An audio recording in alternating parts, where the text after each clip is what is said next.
Secretary Rubio, my dear friend Markο, it's great to welcome you in Jerusalem with your delegation. It's great to welcome you in Jerusalem as Secretary of State of the United States. I have to say that this visit comes in the wake of a historic visit to Washington. I've said, and I'm going to repeat it again, because it's so true.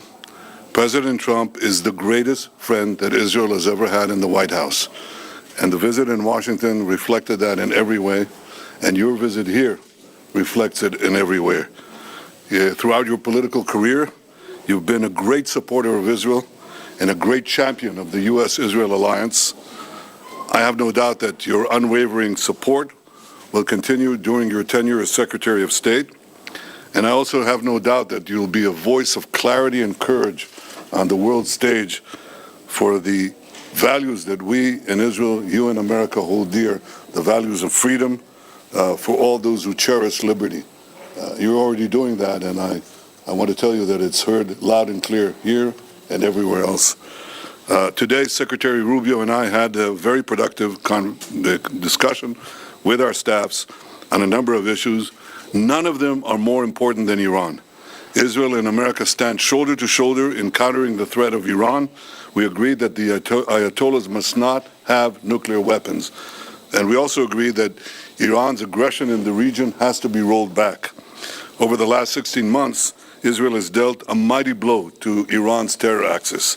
Under the strong leadership of President Trump and with your unflinching support, I have no doubt that we can and will finish the job. We also spoke a great deal about Gaza. I thank Secretary Rubio for President Trump's assistance in helping us secure the release of another 3 hostages yesterday. These are hostages that Hamas refused to support only a few days to release only a few days earlier.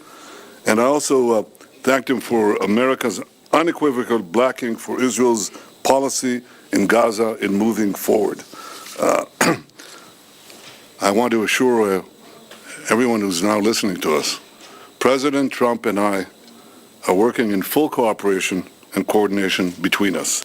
We have a common strategy, and we can't always share the details of this strategy with the public, including when the gates of hell will be opened, as they surely will if all our hostages are not released until the last one of them. Israel is determined to achieve all the war objectives we set after the horrific attack on October 7th, the worst attack on Jews since the Holocaust. We will eliminate Hamas's military capability and its political rule in Gaza. We will bring all our hostages home, and we will ensure that Gaza never again poses a threat to Israel. The unequivocal support of the United States on Gaza will help us achieve these objectives faster and set us on a path for a different future. Secretary Rubio and I discussed President Trump's bold vision for Gaza, for Gaza's future, how we can work together to ensure that that future becomes a reality. We also discussed the situation in Syria after the collapse of Assad's regime, a collapse that was made possible by Israel's weakening of Iran's terror axis, especially the weakening of Hezbollah and the removal of Nasrallah.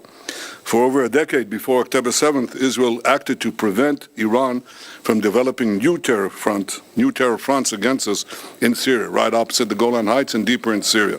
And we conducted hundreds of airstrikes, perhaps 1,000, in order to prevent it, and we did.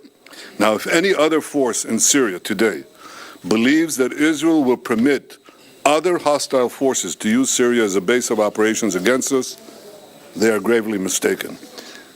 Israel will act to prevent any threat from emerging near our border in southwest Syria. The Secretary and I discussed Lebanon as well. Israel is committed to the ceasefire understandings that were reached in November. We expect the government of Lebanon to be equally committed to their fulfillment. The scenes we saw this weekend in Beirut of UNIFIL forces being attacked by Hezbollah, this was not encouraging. The 2 UN resolutions that everyone refers to, 1559, 1701, well, they must be fully implemented. Hezbollah must be disarmed.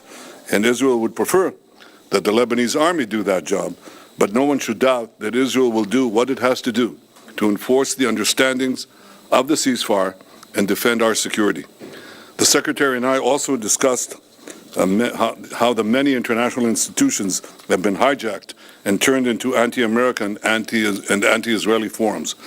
We see that in the UN General Assembly, in the UN Human Rights Commission, where anti-Americanism is rampant, and more resolutions are passed about Israel than the rest of the world combined. And we see it especially in the lawfare that is being waged against America and Israel at the ICC, the ICJ, and elsewhere. The ICC has outrageously libeled Israel and issued arrest warrants based on utter lies. Like America, Israel is not subject to the jurisdiction of the ICC and does not accept the court's authority. Israel commends President Trump and his administration for restoring his executive order against the ICC and for moving quickly to sanction ICC officials.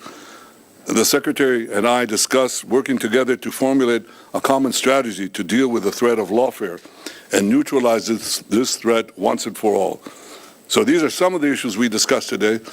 Believe it or not, there were more, many more. We can say that the Middle East today has many opportunities, many challenges, and we think we can realize the opportunities and also meet the challenges. And I have no doubt that working together, America and Israel will overcome the challenges and seize the opportunities. I have to say that I'm absolutely confident that under President Trump's leadership and working together with you, Secretary Rubio, Markio, the best days of our alliance are still yet to come. Welcome to Jerusalem. Welcome, my friend. Thank you, Mr. Prime Minister. It is an honor to be back here. I've been here many times before as an American visiting and then as a member of the United States Senate, but now for the first time as the Secretary of State of the United States, and it's an honor to be here.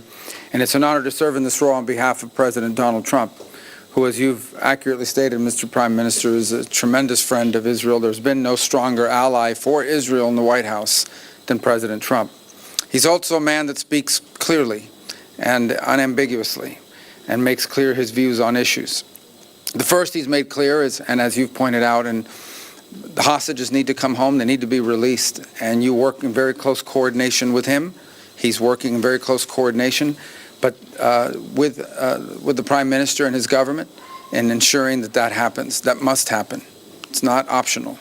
And would add that that's a goal we share in common, and that is something we work on very closely together. The President's also been very bold about his view of what the future for Gaza should be. Not the same tired ideas of the past, but something that's bold and something that frankly took courage and vision in order to outline. And it may have shocked and surprised many, but what cannot continue is the same cycle where we repeat over and over again and wind up in the exact same place. Related to that, the President's been very clear. Hamas cannot continue as a military or government force. And frankly, as long as it stands as a force that can govern or as a force that can administer or as a force that can threaten by use of violence, peace becomes impossible. They must be eliminated. They must be eradicated. On the broader issues that we discussed as well is the questions in Syria. And while the fall of Assad is certainly promising and important, if Syria replacing one destabilizing force for another is not a positive development. And that is something that we will watch very carefully as we seek to craft our own strategy with regards to how to approach the events in Syria. In the case of Lebanon, our goals are aligned and the same. A strong Lebanese state that can take on and disarm Hezbollah. The common theme in all of these challenges is Iran. It is the single greatest source of instability in the region. Behind every terrorist group, behind every act of violence, behind every destabilizing activity, behind everything that threatens peace and stability for the millions of people who call this region home, is Iran. And by Iran, I mean the Ayatollahs. By Iran, I mean its regime. A regime who, by the way, its people don't support. The people of Iran are victims of that regime. And so I think it's important to constantly point that whether we talk about Hamas or we talk about Hezbollah or we talk about violence in the West Bank or we talk about destabilization in Syria or we talk about any of these issues, the militias in Iraq, they all have behind them one common theme, Iran. And that must be addressed. And there can never be a nuclear Iran. A nuclear Iran that could then hold itself immune from pressure and from action. That can never happen. The President's been clear about that as well. And so I close where I began by reiterating our strong support for our allies, very close allies and partners here in Israel, to the people of this great country, for whom we have tremendous love and respect for everything you're facing, have faced, and continue to face. It is an extraordinary story of bravery. A nation founded in the ashes and in the aftermath of a horrifying crime against humanity, stood from its very inception, from the very day of its birth, against threats from every angle and every corner, and has served as an example to the world of a pluralistic society, a free enterprise democracy, and one that if there were more Israels in the Middle East, more countries like that, the world would be a safer and a better place. And this is what we hope for the region and for our planet. A nation that's always sought peace, but will not allow itself to be intimidated or destroyed by its enemies. And on that front, you can always count on us, as long as I'm in this position and President Trump is in the White House. So thank you.